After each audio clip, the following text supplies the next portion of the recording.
Welcome to a Gerontological Society of America Momentum discussion podcast, where we delve into topics that are generating great excitement and advancement in aging. Welcome to today's podcast, The Future of Higher Education in an Era of Longevity. My name is Dr. Lisa McGuire, and I'm the Vice President of Strategic Alliances and Practice Innovation at the Gerontological Society of America.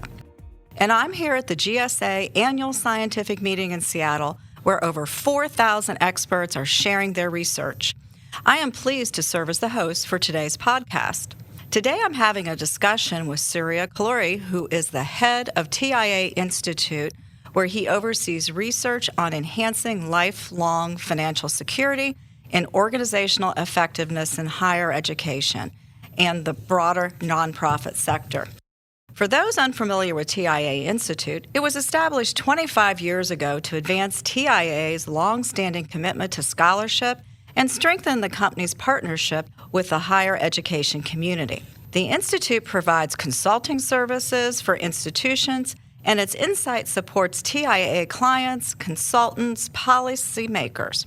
Surya is an advisor to the Wharton Social Impact Investing Initiative and sits on the boards of the Wharton Pension Research Council and the Massachusetts, New Hampshire chapters of the Alzheimer's Association. He's presented around the world, including at the World Economic Forum, Tokyo G20 Summit on Aging and Financial Inclusion, White House Conference on Aging, National Governors Association, Dementia Forum X in Stockholm, World Health Organization convening on healthy aging in Geneva, and the OECD Roundtable at Oxford University. Welcome, Surya. Lisa, it's a pleasure to be here, and I greatly look forward to our conversation. As we all are well aware, our society is transforming and doing so quickly. Life expectancy has risen by 17 years since the Social Security program debuted in the United States nearly 90 years ago. This comes with tremendous opportunities on many fronts, such as higher education, but it also comes with some headwinds. Some of the headwinds come from institutions of higher education themselves. In today's world, higher education faces an enrollment cliff due to demographic shifts. However, combined with a confluence of other trends, such as advances in technology and older learners who want to complete undergraduate or advanced degrees to expand their work skills and expand their working lives, or just to learn something new of interest, higher education has a number of opportunities to offset its challenges. The good news is that GSA's Age Inclusivity in Higher Education initiative supports institutions by putting people and systems in place that can transform higher education to be a destination for some and serve as an engine for all. By broadening the scope of educational and recruitment efforts to include learners of all ages through efforts like expanding curricular offerings and increasing the accessibility of campus physical environments, insightful leaders in higher education are seeing that the enrollment cliff they face with younger applicants can be transformed into an economic lift for the institution. The newest edition of GSA Insights and Implications in Gerontology, of which receives support from TIAA Institute, addresses this very topic and showcases age-inclusive programs and innovations in higher education that can provide meaningful and productive experiences for age-diverse learners across their life course. Surya, your organization has had a history of supporting institutions of higher learning and helping them to be beacons of sustainable knowledge. Can you share with us the trends that you're seeing that could provide institutions of higher learning with an economic lift? It's such a great question, Lisa. Again, I'm glad to be here. You're going to find as we go through this conversation, I like talking in threes, so I'm going to make 3 points to start with. Firstly, increased longevity. You were making this point that since we passed Social Security in the U.S., life expectancy has risen by 17 years. And those of us in the gerontology field know this very well, but it's an important fact. In the blink of an eye, our longevity has gone up by a significant amount.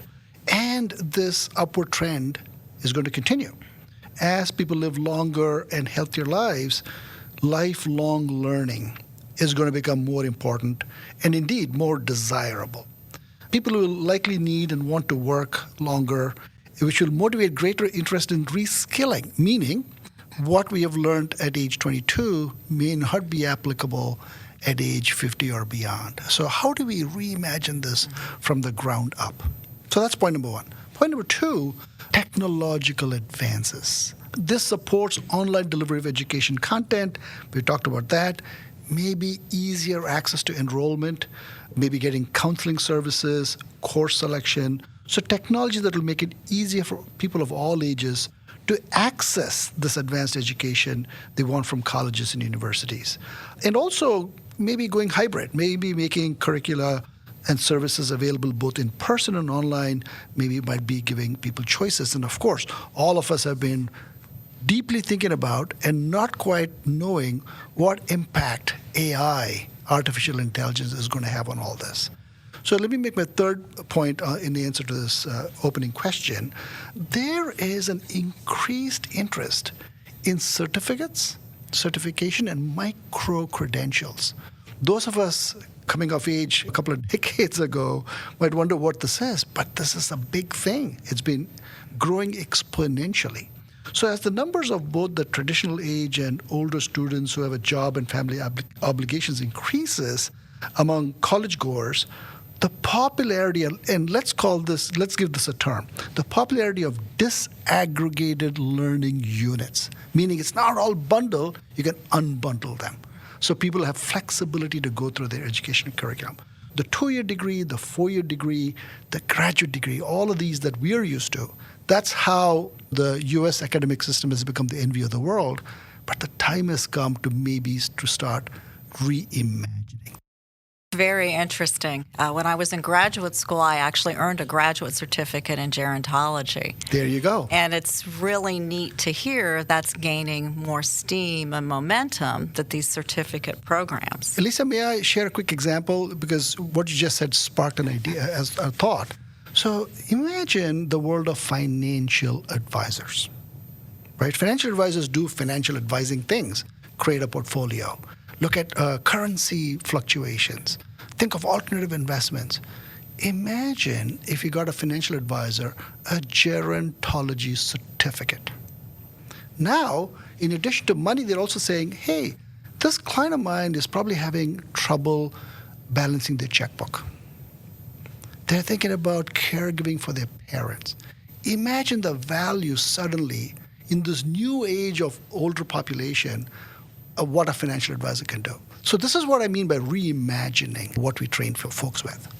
It's great. Definitely great. So, Surya, I have another question for you. So the TIAA Institute that you lead has done quite a bit of work around the concept of longevity fitness. Can you tell us about that and how it ties into our conversation today? I'm very passionate about this topic. In fact, we coined a term last year, so 2023. We called it longevity literacy. Think of it as a cousin to financial literacy. So we all intuitively know what financial literacy is. Do you understand a stock, a bond, interest rates, etc.? But how about this question about, do you know how long you're going to live? In other words, if you take out infant mortality and one gets to age 65, and we say how long you can use CDC data, you can use actuarial data to say if you're a man or a woman, 87 for female, 85 for males. And when we asked that question, less than a third got it right. Now, surprisingly, and maybe Lisa, you're not going to be surprised, women got it more right than men. So first of all, we have to help people understand not to take on longevity risk. And as we head towards 100-year lives, we should be able to say to them, not only should you be fit physically, not only should you be fit socially, not only should you be fit mentally, but you should also be fit financially. So in other words, when we race towards the 100-year lives, we need to be fit across all 4 categories, and we call that longevity fitness. What an interesting concept. Thank you for sharing that with us. So, Surya, tell us about other ways in which TIAA is supporting age-inclusive efforts in higher education. Yeah, very important point, and we're embarked upon this very important initiative. So I'll underscore, Lisa, research and partnerships.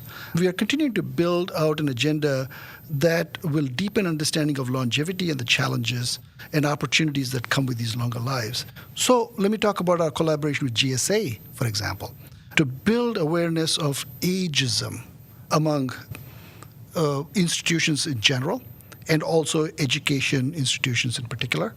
So we collaborate with groups like the American Council on Education, ACE, and the Pullius Center for Higher Education at USC to explore the changing nature of leadership roles and faculty workforce models and how age should be considered. So that's kind of what. The other research we're doing, and I'm personally passionate about this, is on caregiving and the financial aspects of caregiving, not just caregiving medical, caregiving social, companionship. How about financial? And what are the financial implications for the caregiver? And so we've estimated, for example, it might cost, if you go into a caregiving mode, $7,000 a year for the caregiver. And if the elder in the family has disabling conditions like Alzheimer's or dementia or Parkinson's, it could be 2.5 times that amount on average, which means this adds up fast. So caregiving is another topic.